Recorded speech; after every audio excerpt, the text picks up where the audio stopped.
Rega essa secura em minha alma com a água viva do amor. Como herdar o céu, como amar a Deus, se ainda nem estou pacificado? Como não julgar e até perdoar, se não tenho nem me perdoado? Boa noite, família!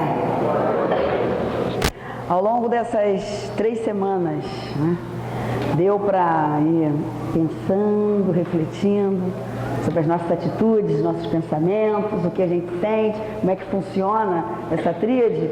Deu? Então, que bom que isso está acontecendo. Vou começar o trabalho hoje respondendo perguntas. Semana passada, tivemos algumas perguntas sobre os nossos encontros. Especificamente sobre o encontro da semana passada, tivemos 3 perguntas, né? Então, a primeira está assim: em que momento, identificando pensamentos e sentimentos disfuncionais, é necessário buscar ajuda psicológica? Ou seja, pensamentos e sentimentos estão em desequilíbrio. Em que momento é o momento ideal para que a gente possa buscar ajuda? Ao perceber, né, que nossos sentimentos, nossas ações estão provocando em nós dor, sofrimento, desequilíbrio, esse é o momento indicado. Mas esse é fácil? É tranquilo de ser percebido? Muitas vezes não. Em alguns momentos, tomamos consciência, sim, de que a situação não está boa. Alguma coisa está acontecendo em mim que eu não estou conseguindo controlar as minhas emoções, os meus sentimentos. Outro dia uma pessoa chegou e falou para mim: eu não sei o que está acontecendo comigo, eu sei que as atitudes que eu tomo muitas vezes estão erradas, mas é uma força dentro de mim que eu não estou conseguindo controlar. Eu faço sabendo que está errado, mas eu não estou conseguindo parar de fazer. E quantas vezes acontece isso na nossa própria vida? Um exemplo simples, claro, né? Todo mundo aqui sabe que falar mal do próximo é errado, é imoral. Quantas vezes estamos no meio de uma maledicência, sabendo, consciente de que isso não é correto, e a gente continua. Mas a pergunta em questão é: quando eu percebo que os pensamentos estão me atormentando de uma tal forma, o que eu estou sentindo está me desequilibrando, como é que eu faço?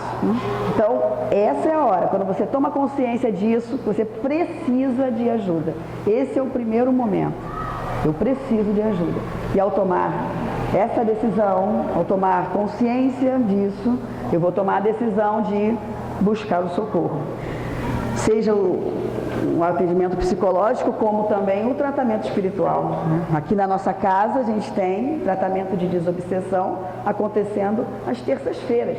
Então você pode vir tanto no horário de 1h30 como de 18h30, buscando atendimento fraterno, expondo as suas dificuldades, e por que você está precisando de ajuda espiritual nesse momento. Faz a ficha, faz o tratamento, se fortalece espiritualmente, a pressão espiritual vai ser aliviada, e aí eu vou ter um pouco mais de lucidez para seguir firme nos outros tratamentos necessários para que em conjunto eu possa me melhorar.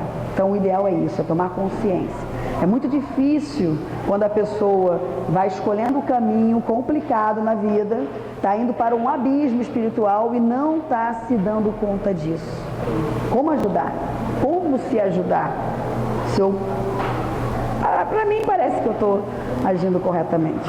Então o primeiro passo é tomar consciência da dor, do sofrimento, do desequilíbrio que eu estou vivenciando. Outra pergunta é possível controlar nossos sentimentos através da escolha do que pensamos?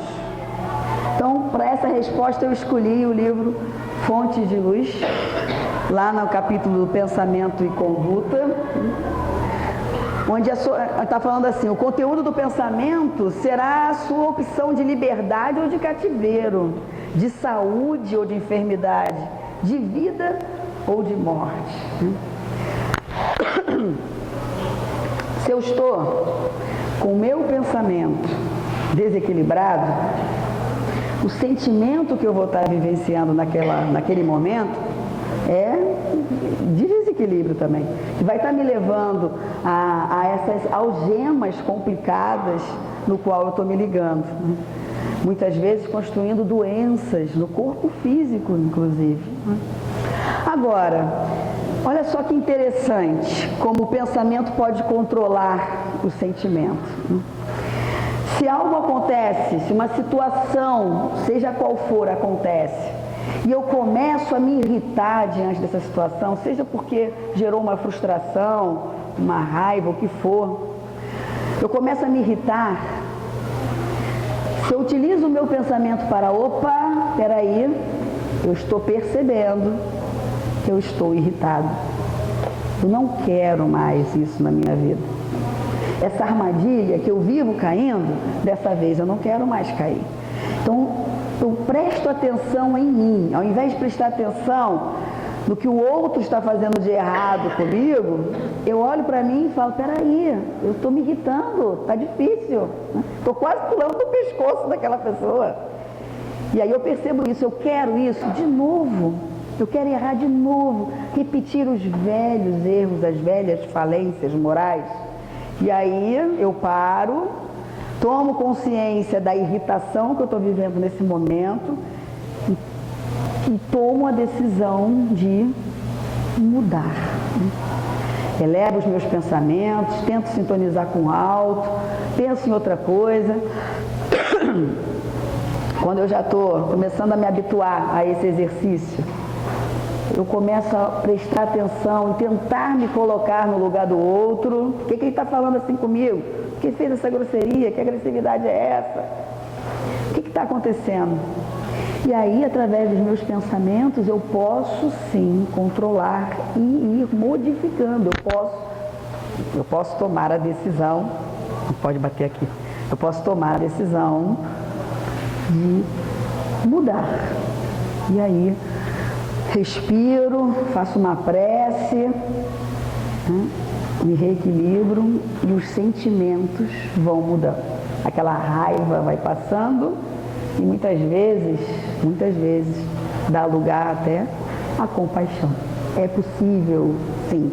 Então vamos fazer esse exercício. O primeiro passo é perceber quando o sentimento não está bom. Ou é um medo, uma angústia, uma raiva, uma tristeza. Percebe isso, para e pensa. Peraí, eu não quero continuar dessa forma.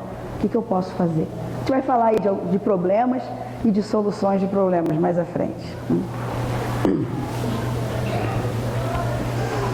E uma outra pergunta foi: gostaria de saber um pouco sobre a ansiedade e as suas consequências em nossas vidas. Que afinal, hoje em dia, a grande maioria das pessoas em algum momento sofre de ansiedade, né? Em intensidade diferente, mas sofre, né? Então, ansiedade significa sufocar, estrangular, oprimir. A pessoa que está num quadro de ansiedade, ela sofre, ela está numa angústia tremenda, né? Apresenta traços fortes de medo. E a gente responde de forma ansiosa, muitas vezes, a situações de perigos, ameaças, estresse, desafios do cotidiano. Vou dar um exemplo de um desafio que gera uma ansiedade. Quarta-feira, 31 de maio, 5 horas, 17 horas. Falta 1 hora e 40 minutos para começar o Jefa. Aí já pensei, falta 1 hora e 40 minutos. Já começa um friozinho na barriga. 18 horas. Ai, meu Deus, está chegando. E aí, do friozinho da barriga, as mãos já começam a suar um pouquinho. 18h40. essa luz forte na nossa cara. E aí, além do frio na barriga, as mãos geladinhas, tem também uma leve taquicardia. É natural. Porque pessoas, vocês escolheram estar aqui, deixaram de estar em casa, saíram do trabalho correndo, saíram de casa e chegaram aqui com certeza com expectativas. O que vai vir dessa vez? O que vai acontecer dessa vez? Estou ansiosa para chegar o horário. Recebi uma mensagem assim, recebi outra mensagem, oba, saí cedo do trabalho. Então as pessoas chegam com expectativa. Não é uma ansiedade natural, né? Você se prepara, estuda, se dedica com o maior carinho, mas todo mundo cria expectativas do que vai acontecer. Então existe uma ansiedade natural, porque tem a responsabilidade, tem uma série de situações envolvidas. Então esse é um exemplo de como acontece através de um desafio, porque é um desafio falar em público, como acontece a ansiedade.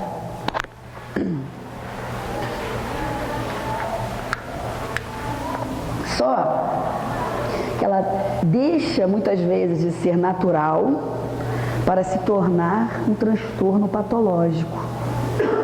E quando isso acontece? Quando essa intensidade está desequilibrada, né? Está num descontrole. Então vamos imaginar esse exemplo que eu dei, né? Daquela ansiedade natural que antecede o GEFA.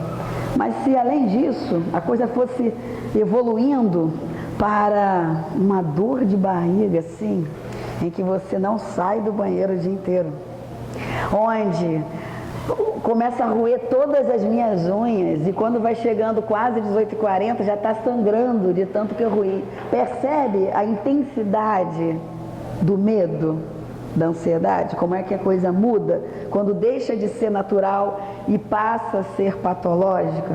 Então, aí, se a situação chega nesse ponto, porque apesar dessa ansiedade natural, dessa insegurança inicial, de você ficar, será que foi bom ou não? Aí depois você pergunta, gostou, foi legal? Faz uma crítica aí do que está acontecendo. Quando a coisa extrapola, ela deixa de ser um prazer realizar essa tarefa. Um grande amigo meu fala para mim, divirta-se. Eu aprendi isso, eu falo para todo mundo agora quando vai fazer alguma coisa, divirta-se. Porque eu acho que é muito legal isso, né?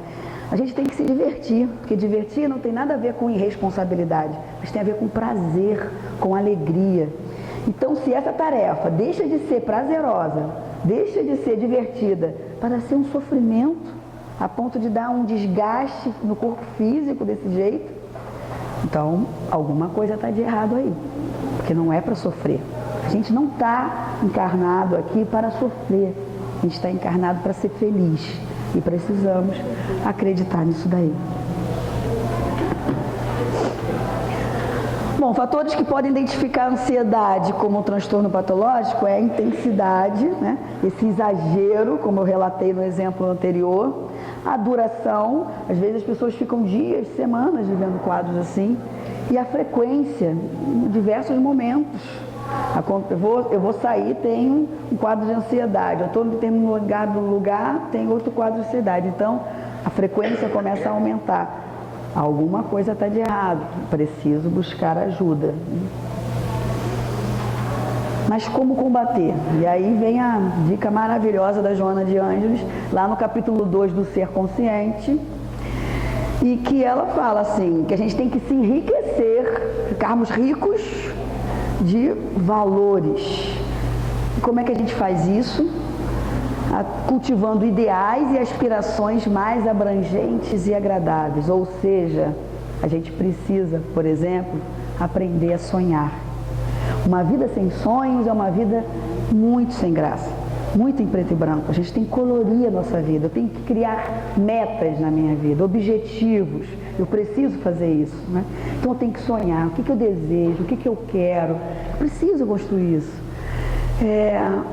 Hoje, um rapaz conversando comigo, ele colocou a seguinte situação: Waze, esse ano está sendo um ano diferente, né? Diferente da minha vida, muito especial, né?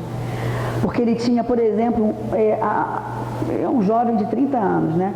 Então Então, desde os 18, ele tinha uma vontade enorme de fazer autoescola e tirar a sua carteira de habilitação. Só que o medo, a angústia, o sentimento de incapacidade era tão grande dentro dele que ele sempre postergava, né? Sempre deixava para depois essa situação, porque realmente não é fácil, né? Você tem que se preparar, você tem que estudar, tem que passar por várias etapas, é uma avaliação, a gente ser avaliado não é uma coisa agradável, né? E saber que uma coisinha que você faz, perde um ponto, outra coisinha, perde outro ponto, é complicado, né? E esse ano ele tomou a coragem e se dedicou, ele colocou como objetivo, como ideal, como meta, não, eu preciso superar isso daí.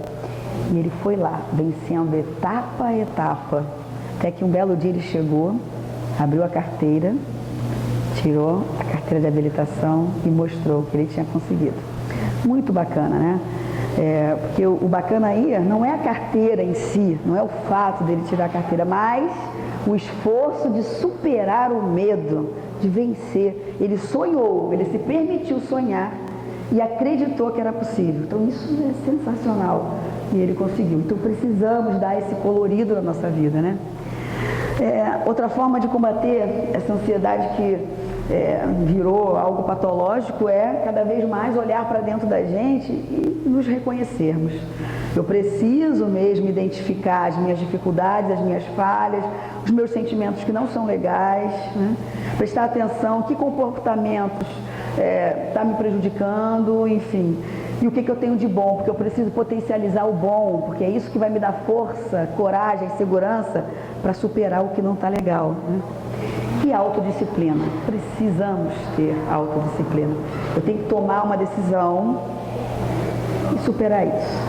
Esse mesmo rapaz da carteira de habilitação, ele falou que é um ano especial, realmente está sendo um ano especial, que ele vai levar isso, imortalidade afora.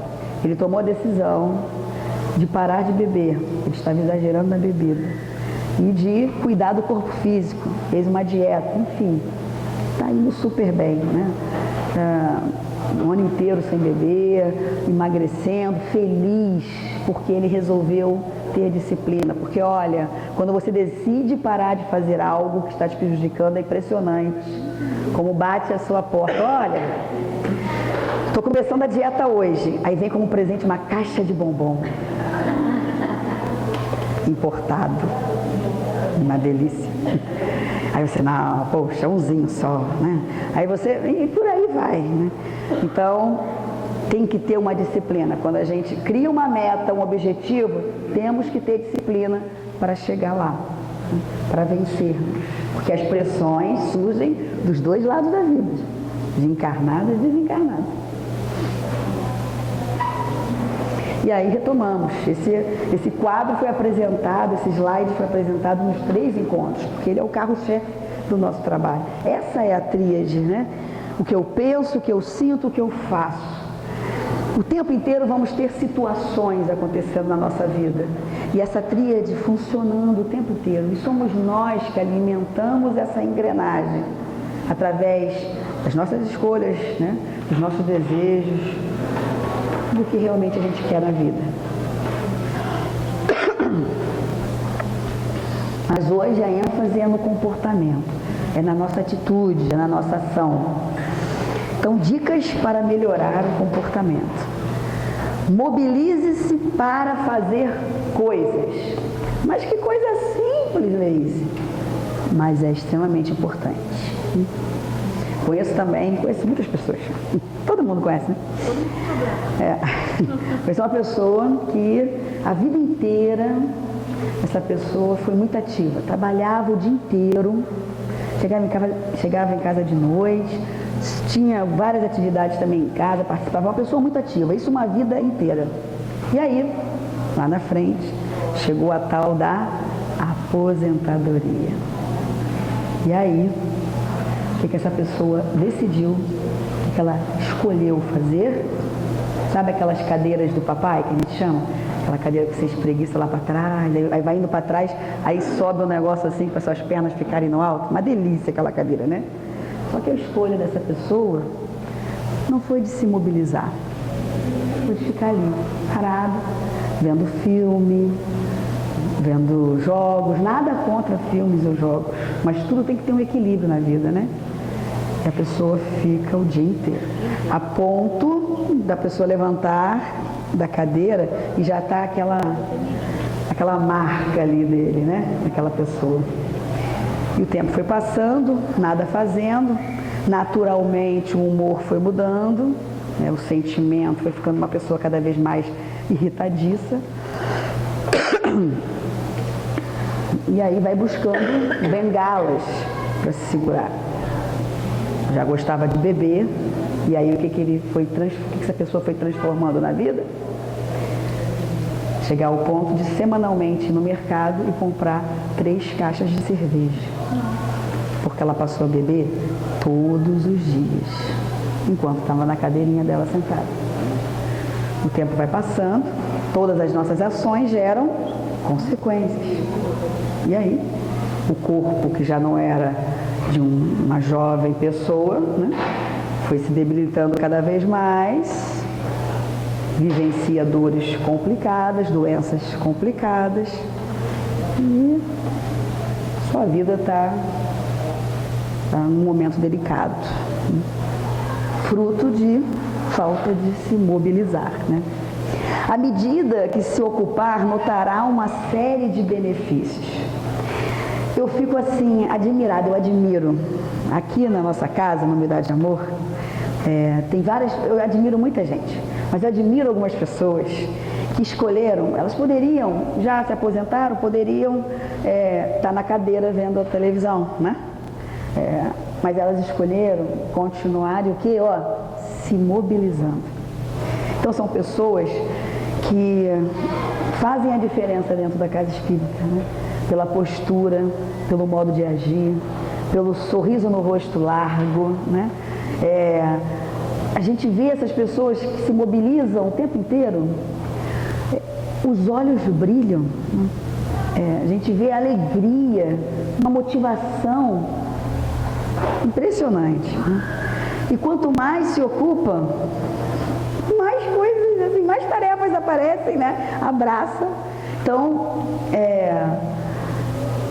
e quanto mais a gente for se ocupando, os benefícios vão acontecendo. A gente para de pensar em doenças, em coisas ruins, e começa a pensar em coisas boas, em fazer a caridade, porque a caridade é o amor em ação. Os nossos pensamentos vão tomando qualidade, eu começo a vibrar no bem, e o meu comportamento, nesse momento que eu estou fazendo bem, é exemplar. Depois que passa esse momento, muitas vezes eu tropeço, né, nos meus velhos erros. Mas no momento que eu estou agindo no bem, eu estou deixando o que eu tenho de melhor dentro de mim surgir. Então isso é importante, dar um tom diferenciado no comportamento, né?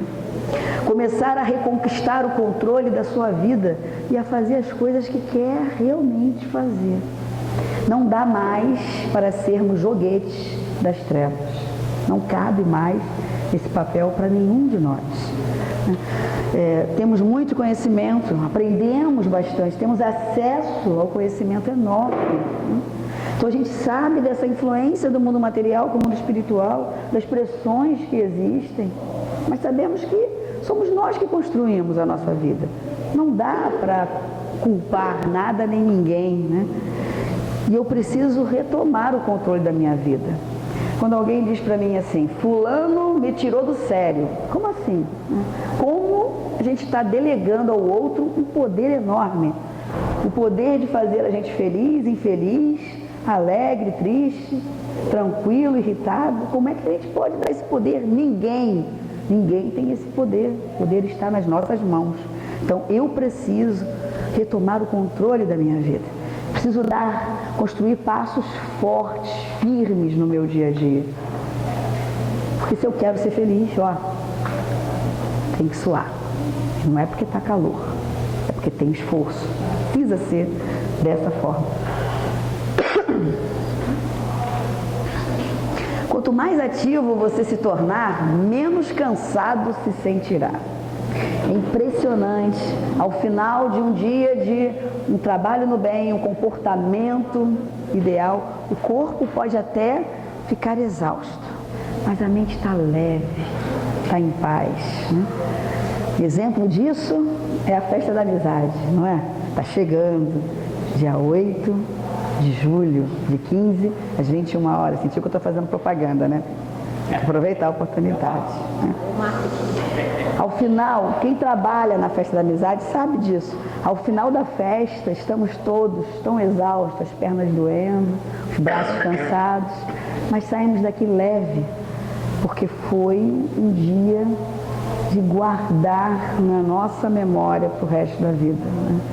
Porque foi um dia onde exercitamos o amor, a fraternidade, a convivência, construímos novos amigos, apertamos laços de amizade com outros tantos. Faz bem, cansa o corpo, mas a mente fica leve, né? Quando você se tornar ativo, desejará fazer mais.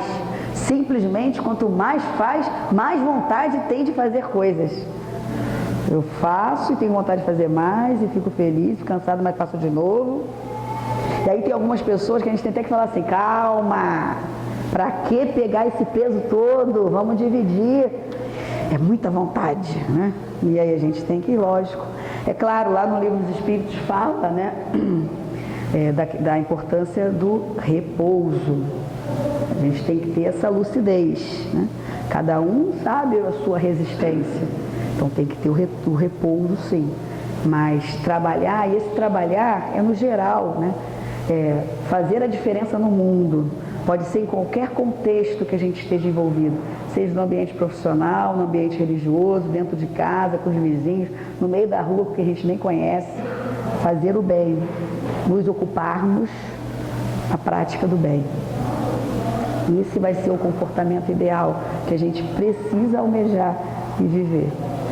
Estabeleça alvos para si mesmo, a fim de aumentar o número de atividades agradáveis que você faz a cada dia ou semana. Eu não posso estar abraçada com uma atividade que eu detesto. Isso faz mal à saúde, né? Eu acabo no final do dia exausta da mente também, isso adoece. Eu preciso ter prazer em tudo que eu faço, preciso ter alegria. E em coisas simples, não sei se dá para ver aí, eu coloquei 2 amigas tomando um cafezinho. Coisas simples, né? Não precisa ser nada elaborado. Um simples cafezinho significa muito. É aquele momento que a gente para, escuta a pessoa, como está a vida dela, as dificuldades, as coisas boas. Eu também tenho tempo de falar um pouco de mim, da minha vida. Isso é maravilhoso.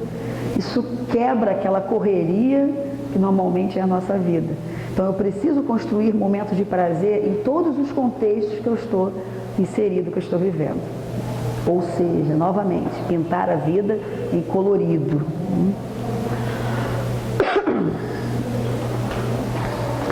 Então, a ênfase hoje é no comportamento. Já tivemos algumas dicas de como se comportar, qual é o comportamento ideal, né? E agora a gente tem que entender essa questão do problema. Por quê? Quase todo mundo gosta da fruta banana, né? Mas se a gente come a fruta prazerosamente, depois, de uma forma deseducada, a gente vai lá e joga a casca de banana no chão, uma outra pessoa pode vir desatenta, pisar na casca de banana e cair, escorregar e cair. Muitas vezes o problema é a nossa casca de banana no chão, ali, ó, na nossa frente, onde a gente está prestes a pisar e talvez cair. Então, como eu posso me comportar diante de um problema? Porque eu não sei com vocês, mas na minha vida o que mais tem são problemas. Acontece com vocês também? Como construímos problemas, né? Então, o primeiro ponto é, qual é o meu problema? É a primeira pergunta que eu tenho que fazer. Qual é o meu problema? Sim. O que está me afligindo agora? É importante essa primeira pergunta, porque algumas pessoas vivem a vida inteira fingindo que não tem problemas, postergando a resolução, empurrando, deixando para debaixo do tapete. E isso é terrível, porque a gente corre um grande risco de chegar ao final da encarnação sem resolver o que a gente tinha combinado, né? Sem amadurecer. A gente volta para o mundo espiritual e aí vem aquele desespero. Meu Deus, por que eu não fiz isso? Por que eu não fiz aquilo? E aí o tempo passou, não vou ter como voltar. Agora é me preparar para uma nova oportunidade que vai demorar. Não é algo tão rápido assim. Então, quando eu pergunto para mim mesma qual é o meu problema, me facilita tomar consciência dele. E aí vem a segunda pergunta: como eu poderia lidar com esse problema? Já identifiquei meu problema. Agora, o que eu faço com isso? Como eu vou agir? O que fazer? Qual a estratégia que eu vou organizar para encarar esse problema?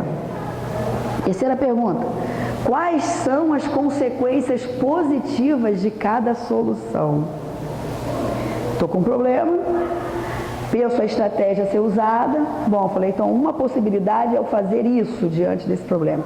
Então, fazendo isso, que consequências positivas isso vai gerar? Possíveis consequências positivas e que possíveis consequências negativas isso vai gerar também. Essa é a solução A.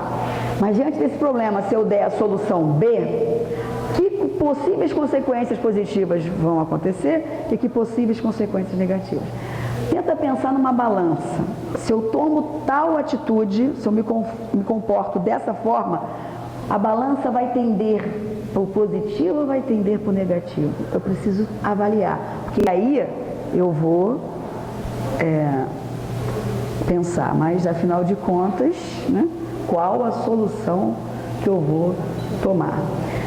Porque diante de um problema, tem pessoas que pensam e sentem e se comportam de uma maneira tão complicada, tão negativa, tão ruim, que caem no buraco. E outras pessoas, diante de um problema, falam para ela mesma: eu quero, desejo, vou me esforçar para ser solução. E quando eu decido ser solução, eu já estou um bom caminho andado para o comportamento ideal, o comportamento acertado. E é isso aí que vocês vão estar fazendo em casa. Esse é o exercício que vocês receberam, né? Onde é o exercício de resolução de problemas.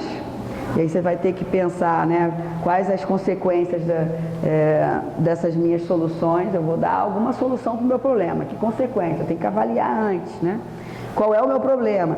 Eu botei ali 3 soluções possíveis, mas isso é muito pessoal. Para um determinado problema eu posso encontrar 3 soluções, 2, 1, 4, mas eu tenho sempre que buscar pensar nas consequências positivas, nas consequências negativas, para encontrar a melhor situação diante daquele problema que eu estou vivendo.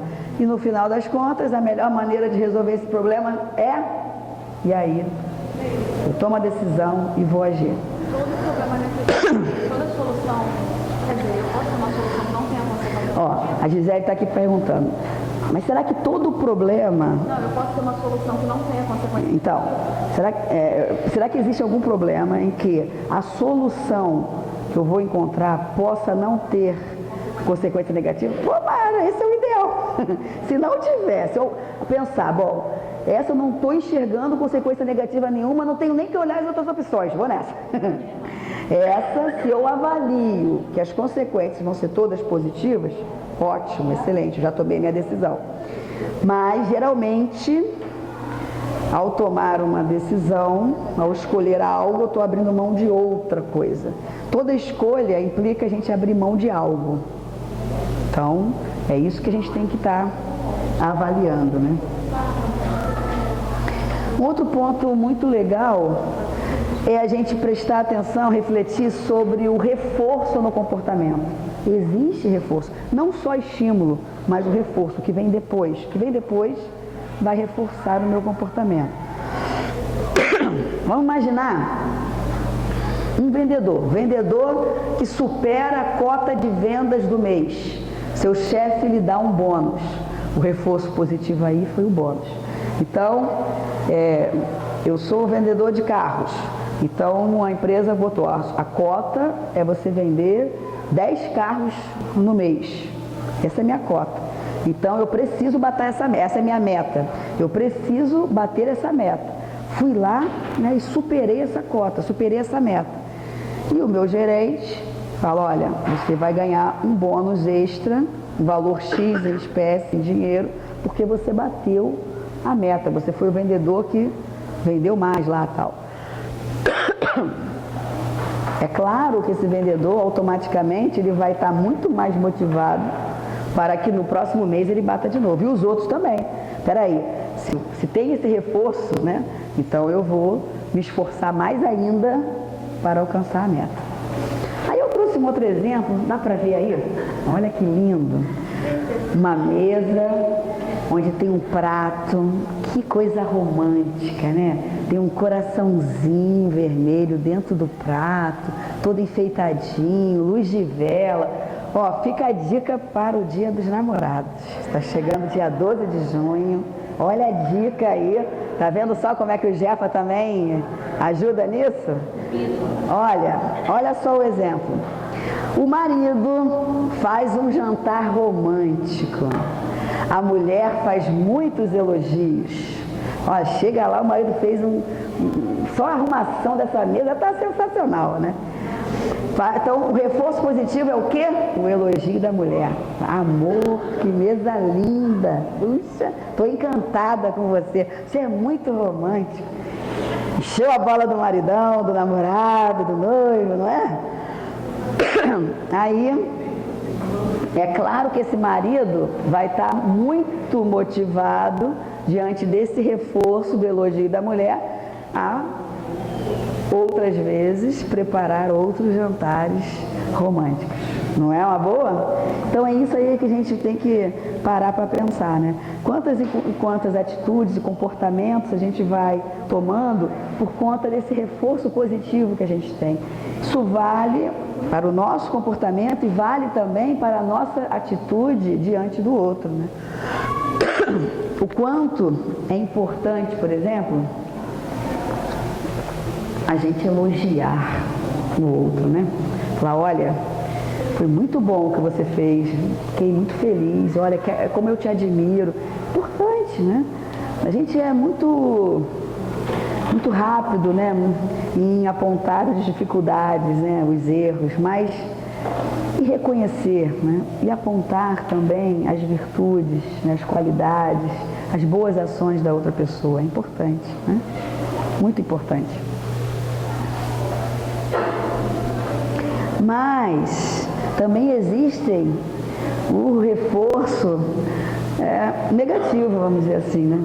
A pessoa muda os horários de trabalho, mudar o horário de trabalho dela é o comportamento, para evitar engarrafamento, remoção do estímulo aversivo. Ou seja, eu trabalho no centro da cidade. A Avenida Brasil está em obras, todo mundo sabe que está caótico, não é? Se eu sair no mesmo horário que eu costumo, todos os dias, para trabalhar, o que vai acontecer? Eu vou pegar um engarrafamento, olha, dá para ver ali aquela quantidade de carros. Vou pegar um engarrafamento absurdo, vou levar horas, vou me cansar, vou chegar no trabalho já na hora de voltar. Então, por conta desse reforço negativo que é o engarrafamento, então eu vou buscar remover esse estímulo aversivo. E aí o que eu faço? Eu vou acordar mais cedo, sair mais cedo de casa para poder evitar esse engarrafamento todo. E olha que legal, ainda chego a tempo, cheguei cedo no trabalho, tomar um cafezinho, né?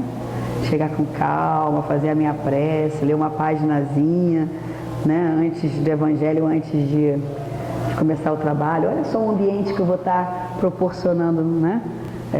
Para as minhas tarefas. Então, remoção desse estímulo aversivo que é o engarrafamento gera isso. Faz eu mudar esse meu comportamento.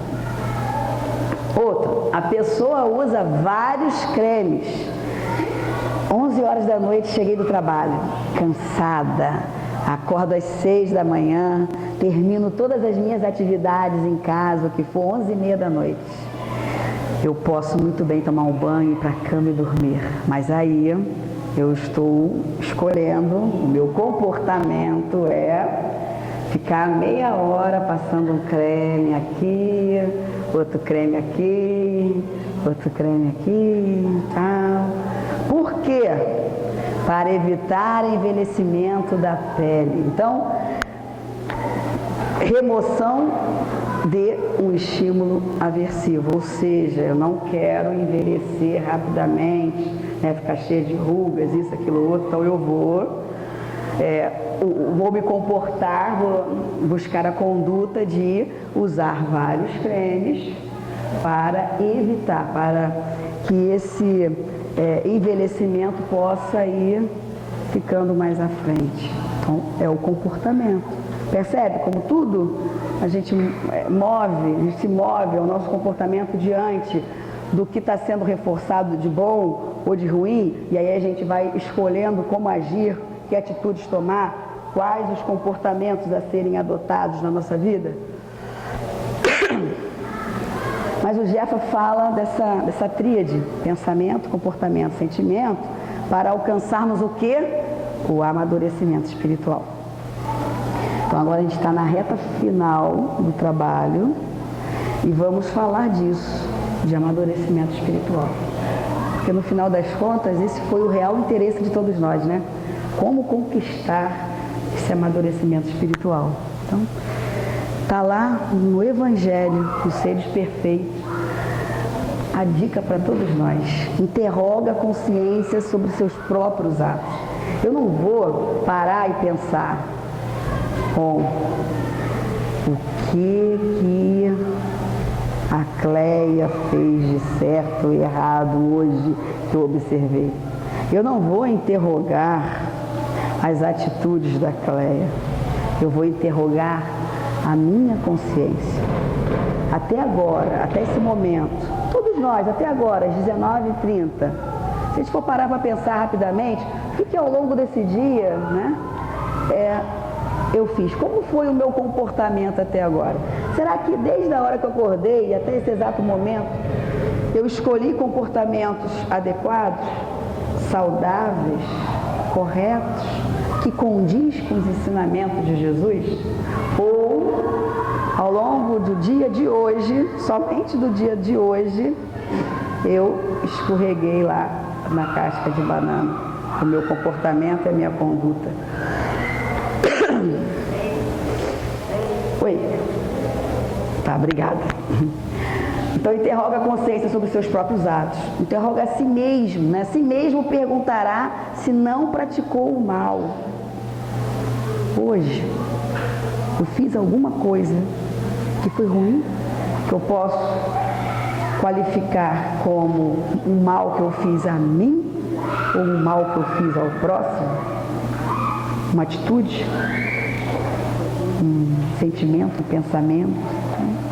Pensei mal de alguém, desejei o mal, senti algo ruim dentro de mim. O que eu fiz que não foi bom no dia de hoje? Será que eu fiz todo o bem que eu podia? Ou eu estava caminhando, atrasada para o trabalho, e aí eu vejo uma senhorinha lá com um monte de peso, mas eu estou atrasada, então eu vou fingir que não vi. Alguém mais vai fazer isso. Será que eu não desperdicei aí a oportunidade de fazer mais um bem? Se desprezou voluntariamente alguma ocasião de ser útil. Cheguei em casa exausta, cansadíssima, doida para tomar um banho, descansar. E aí eu reparei, fui lá pegar a minha toalha para tomar banho. Aí eu reparei, olhei assim, né? Para que eu fui olhar? Eu olhei assim de lado e vi, tem roupa na máquina, lavada na máquina. O que tem que ser feito? Botar na corda. A corda é aonde? No terraço. O terraço tem quantos degraus? Vou fingir que não vi. Aqui a área está escurinha, né? Pegar minha toalha, sair correndo. Amanhã, quem sem querer assim passar e olhar, passou a noite a roupa ali. Vai ter que pegar, botar na corda. Será que é assim? Voluntariamente. Eu sei que eu estou vacilando nisso, estou deixando de ser útil. Eu sei disso. E eu escolhi naquele momento não deixar. Quando a gente está nessa proposta de amadurecimento espiritual, será que a gente vai para a cama com a consciência tranquila? Ou fica aquele negócio remoendo, poxa, mas a mãe está com problema de coluna, o pai está com doença de não sei o quê, o marido está com a perna, com o joelho ruim, poxa, meu filho já chega cansado do trabalho, por que eu não fiz isso? Então, não dá para fingir mais, né, pessoal? Outra análise que eu tenho que fazer, né? Será que ninguém tem qualquer queixa de mim? Hoje, até agora. Será que ninguém tem qualquer queixa de mim? Se eu for perguntar, será que no fundo ninguém? Quantas mágoas, pelas minhas atitudes e comportamentos, eu fui provocando no outro? Quantos ressentimentos? Porque eu me preocupo muito na mágoa e no ressentimento que eu tenho, né? A Rose fez isso comigo. Eu estou magoada, ressentida. Mas o que eu fiz para a Rose? Será que eu não lembro daquele jeito equivocado que eu falei com ela, que possivelmente ela ficou triste? Então, questionar, alguém tem alguma queixa? Se eu faço isso, olha que interessante, né? Se eu faço isso, se eu começo a pensar, será que alguém tem alguma queixa de mim? Automaticamente, né, a minha consciência, se eu estou nesse processo de amadurecimento espiritual, ela não vai me desculpar, ela vai me cobrar. Ela vai mostrar pra gente o quê? Opa, hoje você bobeou com a fulana de tal, com aquela pessoa. Bobeei com aquela pessoa, o que vai nascer em mim? Agora não dá porque é quase meia-noite, mas amanhã, né, porque vem a culpa, né? Amanhã eu vou me redimir, eu vou me desculpar. Eu vou com as minhas atitudes renovadas mostrar que eu estou me esforçando para ser uma pessoa diferente. Olha só como é que é importante a gente avaliar isso, né? Tentar se colocar no outro. Porque aí eu estou quebrando muitas vezes algemas, um nó complicado de desentendimento e construindo laço. Todos nós aqui, sem exceção, viemos de um passado complicado da vida. Não estamos num planeta de provas e expiações porque somos pessoas boazinhas, né? Fizemos e continuamos a fazer muitas coisas complicadas, mas temos um passado falido e temos adversários espirituais que nos cobram, muitas vezes nos acompanham e querem o nosso mal, ainda querem, né?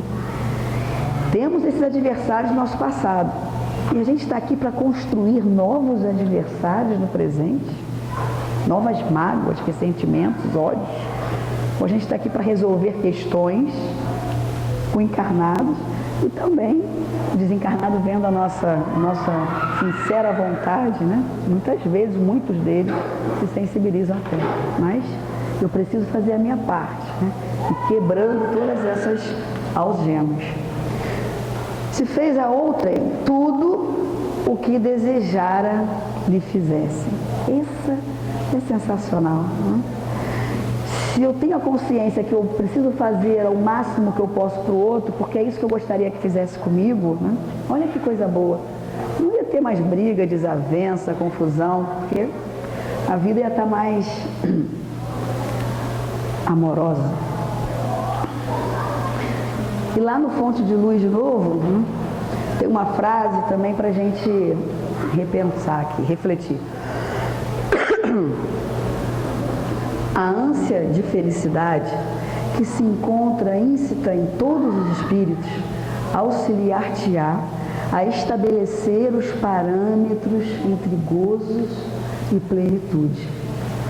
Ou seja, quanto mais a gente se esforçar para estar nesse caminho de amadurecimento espiritual, dentro da gente vai aumentando, vai potencializando esse senso do que é certo e do que é errado. O que é um prazer verdadeiro, o que é uma felicidade real, diferenciando da felicidade ilusória. E isso é importante para nos fortalecermos no nosso procedimento O capítulo 4 do Ser Consciente tem a seguinte frase: avaliação das atitudes que redundaram em insucesso ou desequilíbrio, a fim de as evitar no futuro ou corrigi-las quanto antes. Ou seja, eu preciso avaliar aquelas atitudes que eu errei, que eu fali, que eu desequilibrei. Eu preciso avaliar não para gerar em mim culpa, remorsos, não.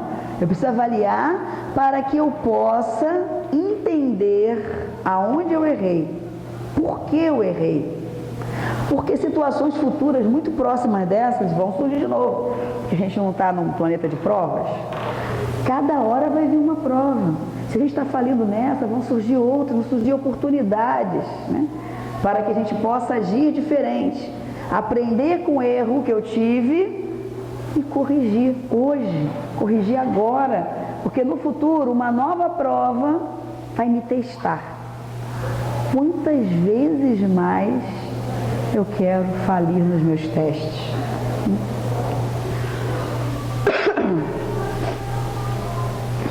Outra do Ser Consciente. A conquista de si mesmo é o desafio constante para a autorrealização, a harmonia psicológica. Eu não estou aqui para vencer ou superar ninguém.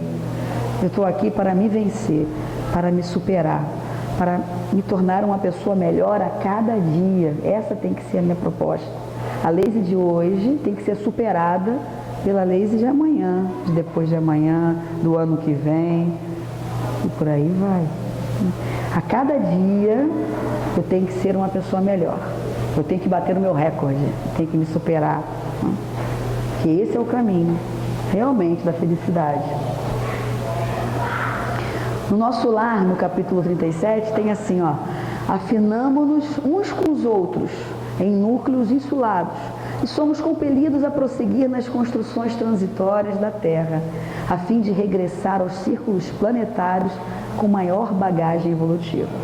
A evolução é individual, mas quando unimos forças, quando essa ajuda mútua, quando a gente vai se amparando, um ajudando o outro, com certeza esse nosso amadurecimento vai acontecer em passos largos, porque precisamos uns dos outros, é necessário, a gente não está aqui para viver no isolamento, né? Então, mãos à obra. E finalizando o nosso encontro hoje, nada melhor do que Jesus, né? Porque meu jugo é suave e o meu fardo é leve.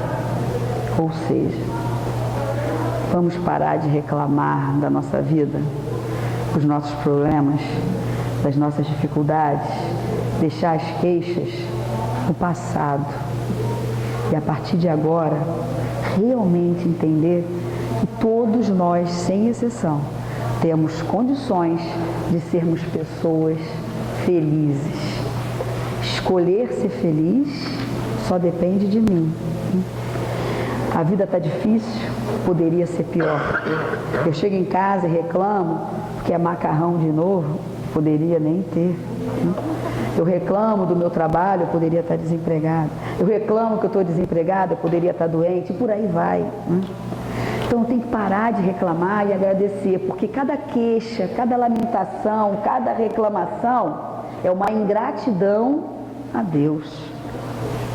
Se realmente fôssemos vivenciar todas as consequências dos nossos atos, a nossa encarnação seria terrível. Então hoje só temos que agradecer a cada dia, a cada oportunidade, a mais um dia, a mais um minuto que a gente está aqui. E entender que o jugo é suave, sim, e o fardo é muito leve. Tá legal? Um beijo no coração de vocês, foi um enorme prazer. Imensa alegria de ter passado essas 3 semanas com vocês, viu? Foi muito importante para mim. Um beijo, excelente semana para todos.